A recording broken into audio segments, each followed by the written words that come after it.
So here are the questions now from your Unit 4.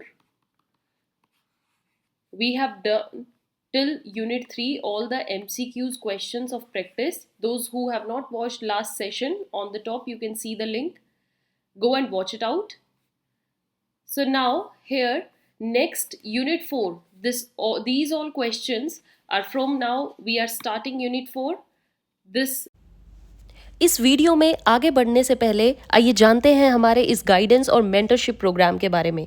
क्या आप भी चाहते हैं कि इंटरव्यू के दौरान बाकी कैंडिडेट्स में से आपका ही सीवी टॉप पर चुना जाए, या आपको सीवी बनाने में किसी ऐसी गाइडेंस की ज़रूरत है जो आपकी सभी परेशानियों को दूर कर सके?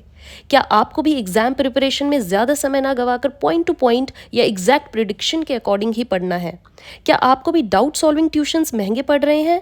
तो हम लेकर आ गए हैं 24/7 and 1-to-1 doubt solving sessions just in ₹299। जी हाँ, सिर्फ 299 रुपये में आप ये सभी सर्विसेज का फ़ायदा ले सकते हैं हमारी सपोर्ट एंड असिस्टेंस प्रोग्राम से जुड़कर। तो अपने फ्यूचर गोल्स को देखते हुए जल्दी से फ़ोन उठाइए और व्हाट्सएप कीजिए नीचे दिए गए नंबर पर। The first question here, the primary goal of a financial management is to maximize the return, to minimize the risk, to maximize the wealth of owners or to maximize profit. So basically financial management का जो main objective रहता है वो ये होता है कि जो भी उसके ऑनर्स हैं उनको बेस्ट मैक्सिमम टू मैक्सिमम उनको आउटपुट या we can say profit wealth मिले, मीन्स रिटर्न, इसको हम रिटर्न बोलेंगे कि उनको मैक्सिमम रिटर्न मिले किनको, ऑनर्स को, right. Unit 4 is basically financial management का ये टॉपिक रहेगा आपका, so you have to pay attention to each and every topic. Now here, which of the following agencies define market value of shares? अगर shares की market value निकालनी है तो ये किस एजेंसी का काम होता है?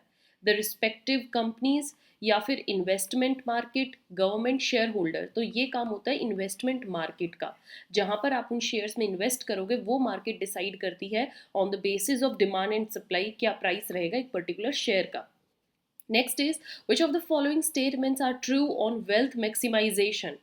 If we talk about wealth maximization की बात करें कि wealth ज़्यादा से ज़्यादा होनी चाहिए, तो इसमें best point क्या है? Takes into account the long term approach, correct. It recognize the risk of uncertainty, yes. It takes into account time value of money, wealth management ये भी देखती है. It takes into account return, कितना return होगा ये भी है. It ignores stock market prices, is it so? No. So we will go with option 1 to 4, and these are available in code D. 1, 2, 3 and 4 is your answer. Next, which of the following statements are correct regarding the profit maximization as the primary goal of the firm? एक profit maximization firm का primary या main goal होता है, तो उसके resemblance में the correct statements among this is profit maximization consider firm risk level, no. Profit maximization का मतलब होता है that it will not lead to increasing short term profit at the expense of lowering future profits, ऐसा भी नहीं है। Profit maximization does consider the impact on individual share holders earning पर share, earning पर शेयर पर ध्यान देना होता है, as it is no. Profit maximization जो होता है वो कंसर्न करता है on the maximizing net income then the stock price, ये स्टॉक प्राइस से ज़्यादा आपका नेट इनकम पर फोकस होता है। Option D is correctly explained here, right. Moving with option question 5, which of the following concern with the maximization of firm का stock price बढ़ना चाहिए, उससे रिलेटेड क्या ऑप्शन है? दैट स्टॉक प्राइस बढ़े तो इसका मतलब शेयर होल्डर्स का मैक्सिमाइज वेल्थ हो, wealth maximization, so option A is correct. Next, which of the following can be defined as the example of direct finance? जो फाइनेंस डायरेक्ट किया जाता है, इनडायरेक्टली नहीं किया जाता। सो डिबेंचर एंड इक्विटी, ये बिल्कुल फर्स्ट ही एग्जाम्पल करेक्ट है डायरेक्ट फाइनेंस का। डिबेंचर इक्विटी जो डायरेक्टली दिए जाते हैं to collect the finance, okay. Which of the following can be taken as the core principle of finance, which is correctly explained here as the core principle? finance का ये principle correct है। there is time value of money, बिल्कुल होती है। there are risks and returns, financial decision में risk भी होता है और return भी होता है, yes। या तो आपको risk झेलना पड़ सकता है, loss भी हो सकता है, profit भी, so ये भी correct है। it lowers risk, ask for higher returns, no, ऐसा नहीं है। higher returns के साथ higher risk ही होते हैं। Risk is not volatile, no, it keeps on moving, ज़्यादा भी बढ़ सकता है कम भी, सो ये भी ऑप्शन नहीं है। The market has increasingly become a more determining factor of financing decision. Yes, it's correct. So option 1 to 4, it is given in code B, sorry, 1 to 5, right? Correct is 1 to 5, option B. Moving ahead, which of the following sections of Companies Act 2013 define shares? Shares, ये देखो particular question उठा लिया गया, confusing है. यहाँ पर आपका क्या चलेगा ऐसे क्वेश्चंस में? लक. अगर आपको देखो परफेक्टली आता है तो ठीक है, वरना ऐसे क्वेश्चंस को आप लास्ट में देखिएगा. अदरवाइज शेयर से रिलेटेड टिप्स पे याद कर लीजिए सेक्शन 284. सेक्शन 2 का 84 सब सेक्शन डिफाइन करता है शेयर्स क्या होते हैं. Next, when a creditor of an enterprise have claim only on the assets own by enterprise, जब एक क्रेडिटर का क्लेम सिर्फ एसेट्स पर ही हो and not on the assets of owner पर ना हो, तो उस एंटरप्राइज को हम क्या बोलते हैं? देखो सोल में तो दोनों पर होता है, पार्टनरशिप में भी दोनों पर होता है, अनलिमिटेड में भी अनलिमिटेड लाइबिलिटी है, कहीं पर भी क्लेम कर सकता है. बट लिमिटेड लाइबिलिटी कंपनी में जो क्रेडिटर्स हैं वो सिर्फ कंपनी के एसेट से अपना क्लेम डिमांड कर सकते हैं, ओनर के जो सेपरेट एसेट्स हैं या ओनर के जो प्राइवेट एसेट्स हैं उनसे नहीं कर सकते. Option D is correct. As per section 62 close 1 of companies act, the mechanism by which companies can raise additional capital, companies जो है एडिशनल कैपिटल रेज कर सकती हैं अपने ही शेयर होल्डर्स से, एग्जिस्टिंग शेयर होल्डर्स जो हैं उनसे और कैपिटल अगर उन्हें कलेक्ट करनी है तो वो किस मेथड से कर सकते हैं? बोनस शेयर से? नो. राइट्स शेयर से, because they have the rights जिन पर सिर्फ एग्जिस्टिंग शेयर होल्डर्स का ही हक होता है. तो राइट शेयर इशू करके कंपनी एग्जिस्टिंग शेयर होल्डर से कैपिटल कलेक्ट कर सकती है. नेक्स्ट, आईपीओ एफपीओ जो है ये आर लिंक्ड विद, किससे लिंक्ड है ये? आईपीओ एफपीओ आपने नेम भी सुना होगा, राइट्स इशू से, QIPs, bought out deals और public issues. So they are dealing or linking with public issues. Your option D is correct. Students, unit 4 पर मैंने डिटेल में सेशंस दिए हैं. यूनिट 4 की प्लेलिस्ट भी आपको इस चैनल पे मिलेगी.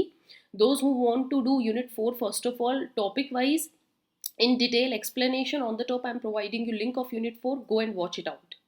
All right. Next, which of the following are key characteristics of ordinary shares in limited company? Limited company के जो शेयर्स होते हैं उनकी क्या कैरेक्टरिस्टिक्स होती है, क्या फीचर्स होते हैं?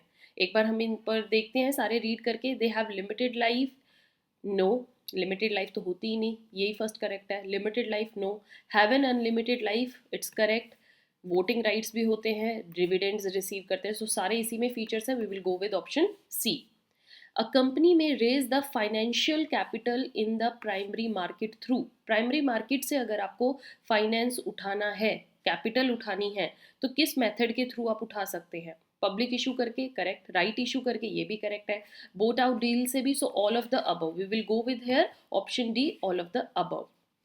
Next, which of the following are the main benefits of non voting shares of a company? जो नॉन वोटिंग शेयर मीन्स ऐसे शेयर्स जिन पर वोटिंग का हक नहीं है, तो उससे क्या बेनिफिट है कंपनी को? It may protect the company from hostile takeovers. That's correct.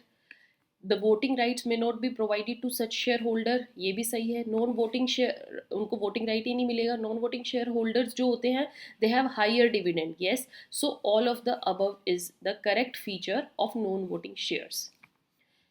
What are the main benefits given to participating preference shareholders?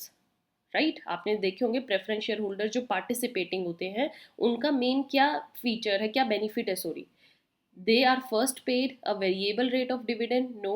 They may be paid surplus profit. ये सही है. पार्टिसिपेटिंग का मतलब ये होता है कि उनको सरप्लस प्रॉफिट लास्ट में मिल सकता है. अगर एक्स्ट्रा प्रॉफिट कंपनी ने कमाया है तो उनका डिविडेंड मिलने के बाद उनको नेक्स्ट एक्स्ट्रा प्रॉफिट में मिल जाएगा. Then question 16, which of the following are the key benefits? Benefit बताना है आपको of differential voting rights, DVRs जिन्हें हम बोलते हैं. डिफरेंशियल वोटिंग राइट्स के क्या क्या बेनिफिट है? DVRs do not follow common rule of one share one vote. ये बिल्कुल सही है. It enable या promoters to retain control over company even after many new investors join. Yes. It may allow fractional voting rights. Yes. So all of the above. Option D is correct. We will go with option D, all of the above. Next, which of the following are the main features of a bought out deal? Bought out deal आपने काफ़ी सुनी है अभी questions में, तो इसका मतलब क्या होता है in the context of corporate funding के अगर पॉइंट ऑफ व्यू से देखिए क्या मीनिंग है? It is a method of offering the securities to public through sponsor और underwriter. No. A bank, financial institution या फिर individual can never not be a sponsor. इसमें स्पॉन्सर नहीं होता है. Wait, it is a method of offering. Yes, that's correct. First is correct, I'm sorry. Then next second option ये नहीं है क्योंकि यहाँ पर individual can not be a sponsor, इसमें स्पॉन्सर होता है.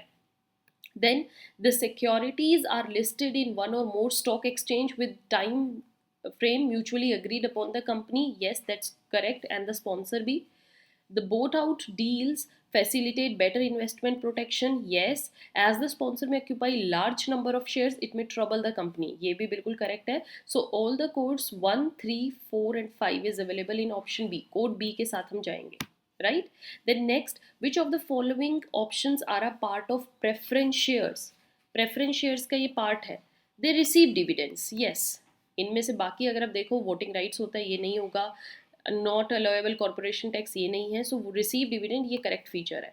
Which of the following is defined as the key feature of Islamic finance? Islamic finance का मीनिंग क्या है? It views money as a store of value.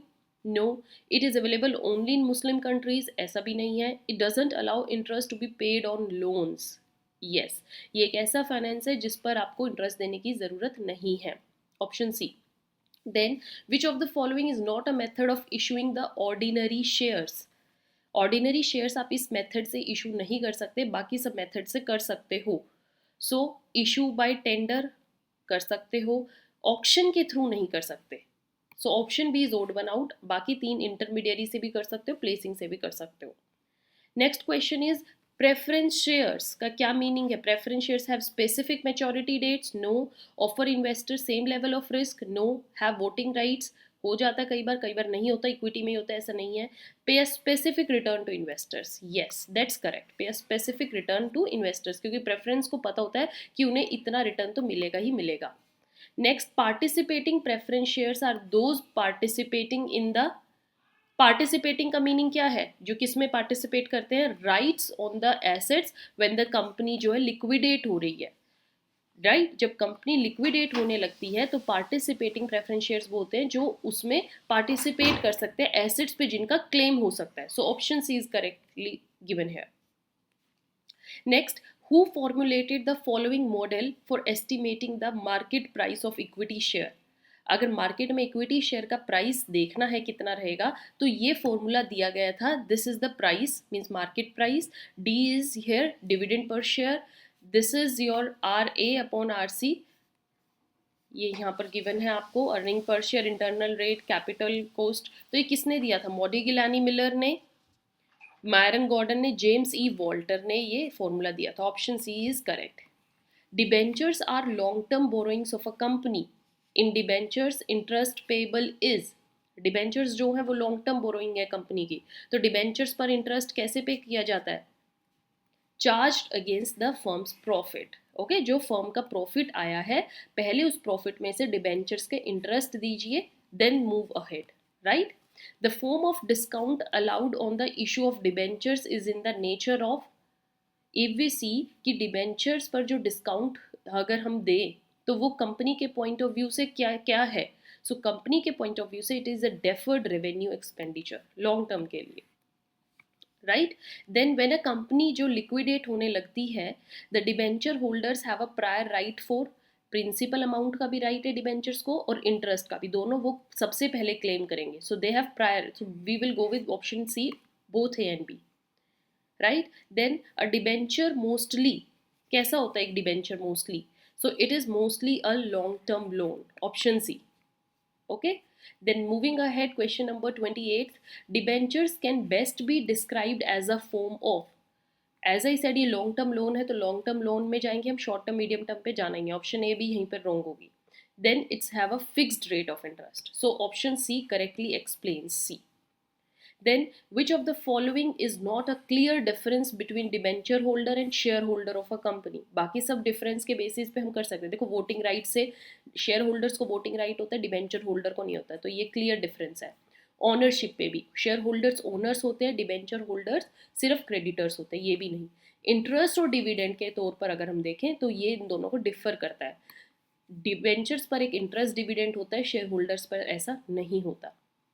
Okay, so option C is giving here the clear difference, right? Next, with this question we will do in next session. So till now students, I hope you have covered your all the MCQs along with me, and please pay attention to these coming sessions. Don't forget to subscribe if you have not subscribed yet. Make continuity, keep learning, keep watching. Have a nice day. Thank you.